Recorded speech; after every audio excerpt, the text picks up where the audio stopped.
les chuchoteurs, du livre au cœur. Un balado de l'Association des auteurs des Laurentides.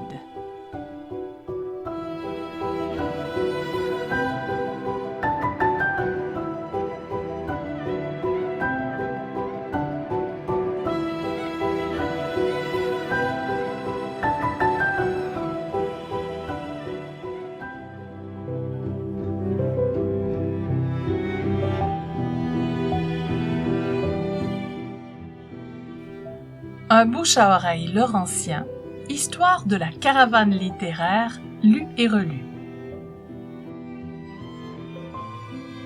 Les 4 Marguerites, une histoire écrite par Cynthia Lissa Dubé et la population de Sainte-Marguerite du Lac-Masson.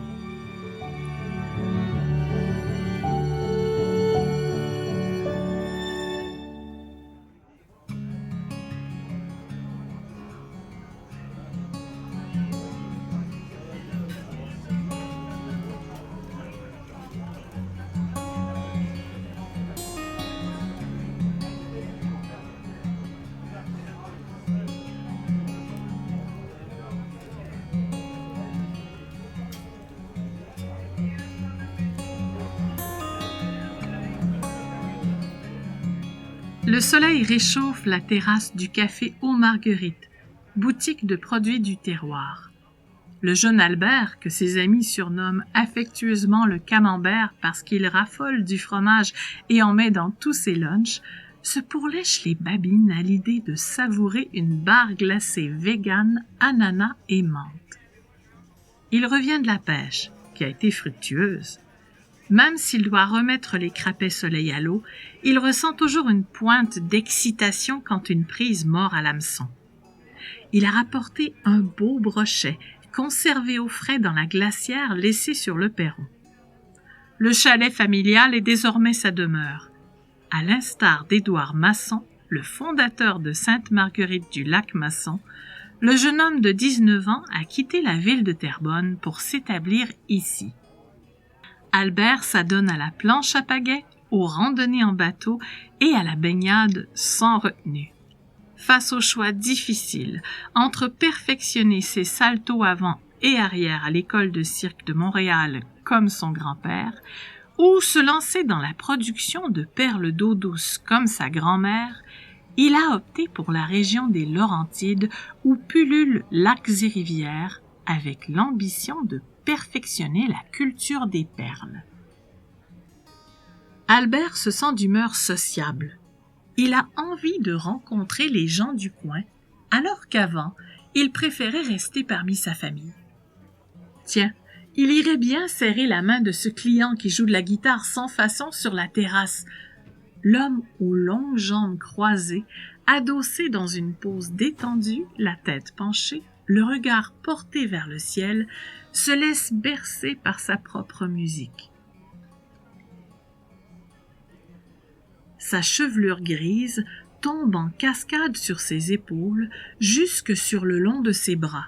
« Cool, ta musique, man! » Albert se sent aussitôt ridicule et pressent qu'il n'a pas choisi les bons mots.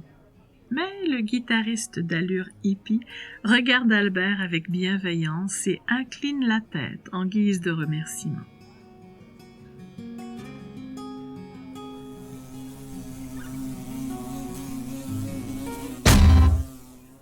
Soudain, le musicien se lève en panique. Il se saisit du journal qui traîne sur sa table pour chasser une guêpe. Ce faisant, il bouscule une cliente âgée fraîchement arrivée, vêtue d'une jolie robe fleurie. Surprise, celle-ci lève les bras pour se protéger et garder sa contenance. « Ça va, Roger? Qu'est-ce qui se passe? »« Oh oui, excuse-moi, Marguerite, ces maudites bébites-là me font enrager. »« Avoue donc que tu as peur, » lui lance malicieusement la vieille dame. « Ben voyons donc, je suis pas un petit cul. La seule chose qui me fait peur, c'est de vieillir, » lance-t-il en riant pour changer de sujet. Il se rassoit en soupirant, puis poursuit, nostalgique. « Je m'ennuie des belles années où on allait déguster un des merveilleux vins au bistrot à Champlain et qu'on pouvait discuter avec mon ami Riopelle. S'il m'avait laissé faire, j'aurais passé des heures à le regarder peindre ces fameuses toiles en noir et blanc de sa série des icebergs. Ah, ça, à qui le dis-tu? Les années passent et je m'étonne moi-même d'être encore là après tant de temps. Mais, ne demande-moi pas mon âge, je le dis à personne. Allez, tu devrais venir à notre rencontre des 4 Marguerites et nous parler de Riopelle. On écrirait une belle chronique historique sur ton ami, le célèbre artiste. Ah, la bonne idée! Roger lève le pouce et fait un signe de main à la digne dame pour à la fois la laisser entrer dans la boutique et lui signifier qu'ils se reverront bientôt. Albert tient la porte ouverte et avec un large geste du bras invite Marguerite à passer devant lui. « Vous me faites penser à ma grand-mère, » lui dit-il sincèrement ému. Marguerite fait une pause et le regarde en plissant des yeux. Albert sent qu'il a encore dit une bêtise. Il a insulté la dame. Il baisse les yeux honteux. Il se faufile derrière elle et se cache dans les rangées de la boutique. Il se laisse enivrer par les odeurs des produits en vrac, les emballages colorés et les gourmandises, toutes plus tentantes les unes que les autres. Quand la dame s'assoit devant une tasse de thé dans le café, il commande sa barre glacée et s'éclipse. Au fil des semaines, il croise de nombreuses fois Marguerite. Il lui fait d'abord un bref signe de tête, mais elle le regarde sans animosité, voire avec un œil amusé. Il se détend progressivement et en vient même à s'asseoir pour boire un café en sa compagnie, celle-ci buvant fidèlement sa tasse de thé. « J'adore cette coopérative », lui dit un jour Marguerite en parlant du café. « Pas en raison du fait qu'il porte mon nom, mais bien parce qu'il véhicule mes valeurs, des produits locaux, naturels, équitables. Ça devrait être comme ça partout. On est loin du centre commercial du domaine de l'Estérel qu'ils ont fini par détruire il y a quelques années. C'était l'un des premiers centres commerciaux du Québec et du Canada, oui. Écoute, il y avait des boutiques, des bureaux, un restaurant-cabaret, une salle de cinéma, un garage et une station-service. Tout ça chez nous. C'est l'œuvre d'un architecte belge, Antoine Courtan. Le centre commercial se trouvait sur le domaine de villégiature du baron belge Louis Ampin. C'était pas mal moderne, on appelait ça de l'art déco. Pendant la Seconde Guerre mondiale, les aviateurs de l'Aviation royale du Canada s'entraînaient là. Remarque, j'aime pas l'opulence éhontée, mais je trouve ça triste qu'un immeuble patrimonial a été détruit.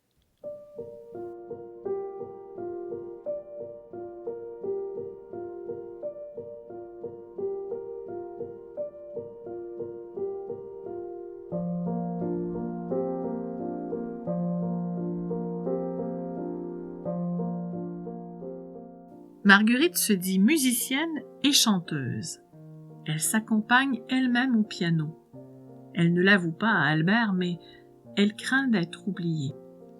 Alors, elle s'affaire à raconter l'histoire de Sainte Marguerite du Lac-Masson, à transmettre son récit et à bâtir des ponts entre les générations. C'est pour ça qu'elle aime discuter avec Albert. « Il est joli, ton bracelet de perles, » lui fait-elle remarquer. « Il est de ma grand-mère.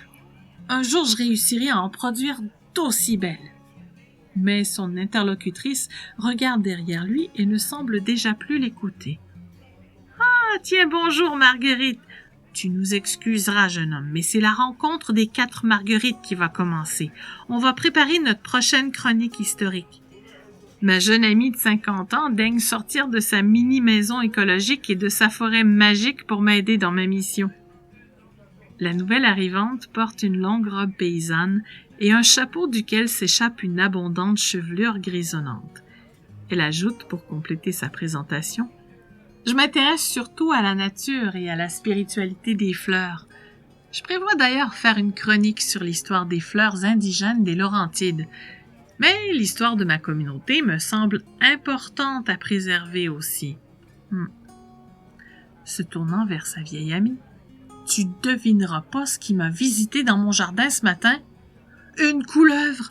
J'en étais toute remuée, je suis allée me calmer en faisant du kayak sur la rivière Doncaster. » Albert laisse les deux Marguerite discuter entre elles, sentant qu'il n'a plus sa place en leur compagnie, qu'elles veulent se parler en privé. En passant, il salue Roger, qui joue encore de sa guitare sur la terrasse. Il lui semble que la chevelure grise de l'homme descend désormais jusqu'à sa taille.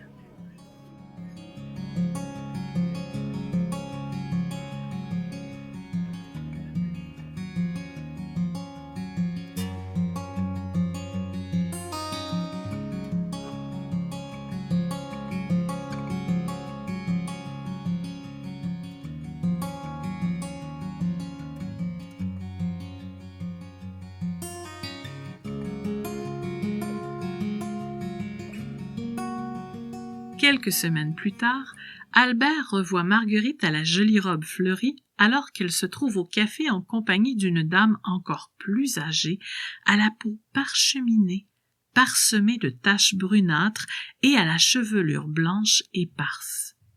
Celle-ci invite le jeune homme à se joindre à elle en lui touchant le bras de sa menue main légère qu'il n'ose serrer de peur de la casser. Elle parle d'une voix faible et rauque, mais avec des yeux pétillants.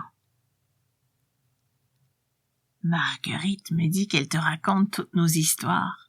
T'a-t-elle parlé de mademoiselle Lemaire, notre mystérieuse résidente? » Et c'est ainsi qu'Albert le Camembert apprend l'histoire de la demoiselle bannie de France parce qu'elle aurait eu un enfant d'un membre de la famille royale. Elle vivait seule et était riche, très riche.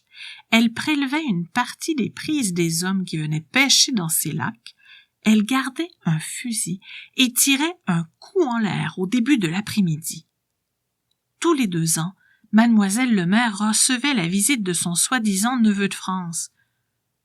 On n'a jamais su si c'était son fils en réalité. La voix de la femme s'éteint, comme si elle était arrivée au bout de son souffle. Marguerite la coquette prend le relais. « Tu n'as jamais rencontré Marguerite Dély-Dugas, je crois. C'est notre 3e membre du comité des chroniques historiques.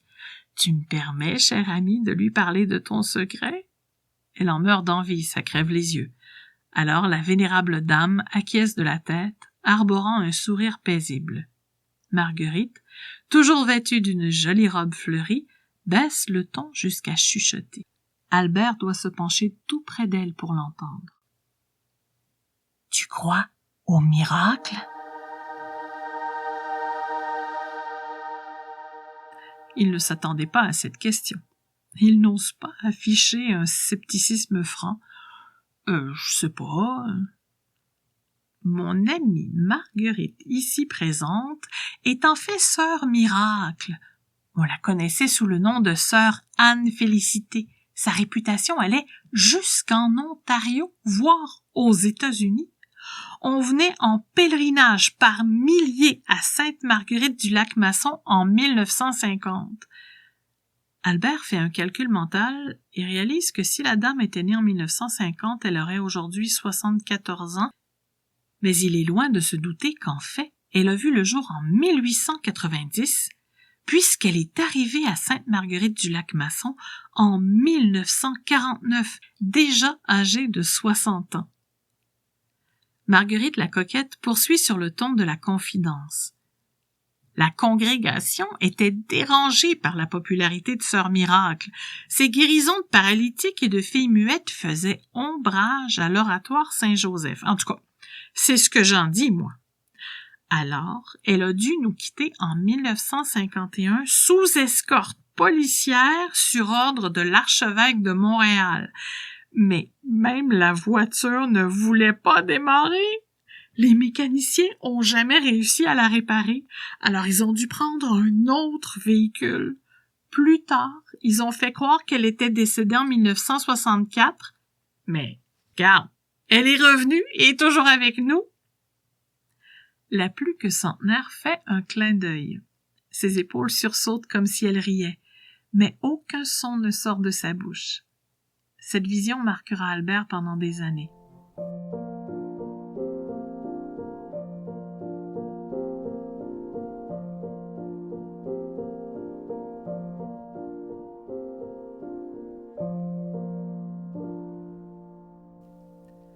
Le temps passe.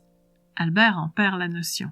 Complètement absorbé par sa mission de cultiver des perles, il visite le café de moins en moins souvent et croise sporadiquement son amie Marguerite, chaque fois heureux de constater qu'elle est toujours en vie. Jusqu'au jour où, enfin, il réussit à récolter suffisamment de perles pour en faire un bracelet à lui offrir.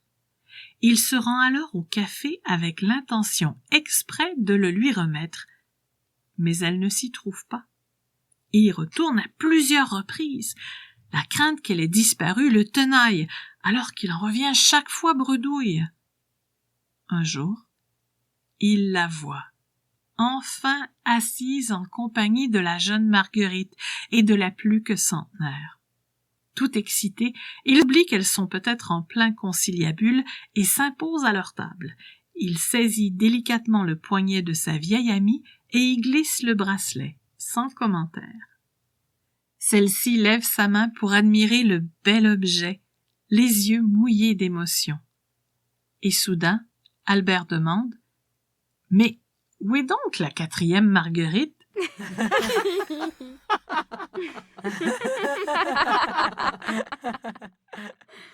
Mais elle est partout parmi nous, mon cher jeune homme. C'est Sainte Marguerite d'Antioche, invoquée par les femmes enceintes, qui aurait donné son nom à notre magnifique municipalité. Elle est encore plus vieille que nous. Elle est du IIIe siècle. »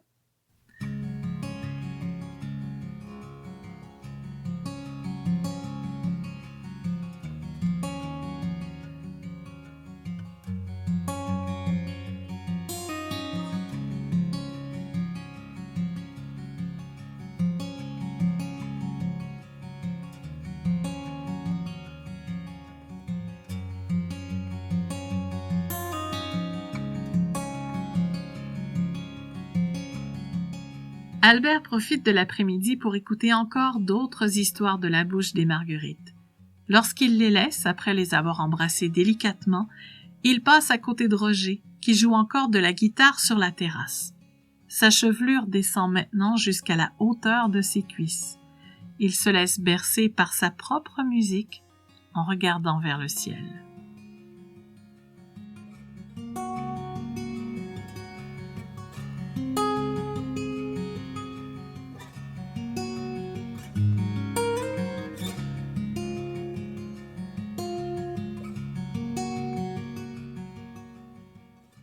La rivière Doncaster était autrefois appelée la Renouche, une variété de froment ou de blé en ancien français. Retrouvez l'histoire de la mystérieuse dame qu'a racontée Madame Marie-Reine Miron en 1999 lors d'une réunion de la Société d'histoire de Sainte-Marguerite dans les Chroniques de Sainte-Marguerite du Lac-Masson numéro 2. Profitez-en pour lire toutes les chroniques par la même occasion.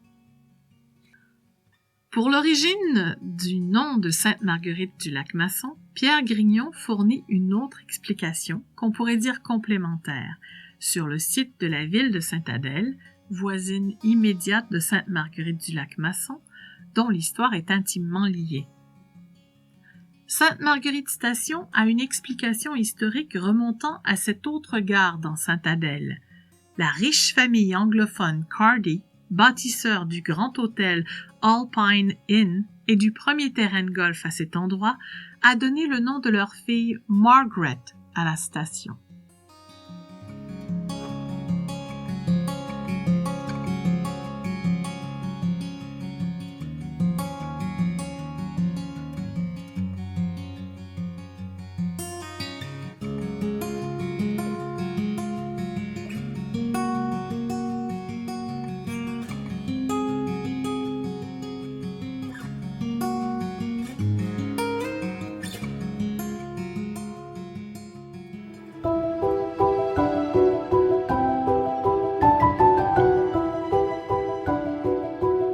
Les chuchoteurs du livre au cœur est un balado de l'Association des auteurs des Laurentides.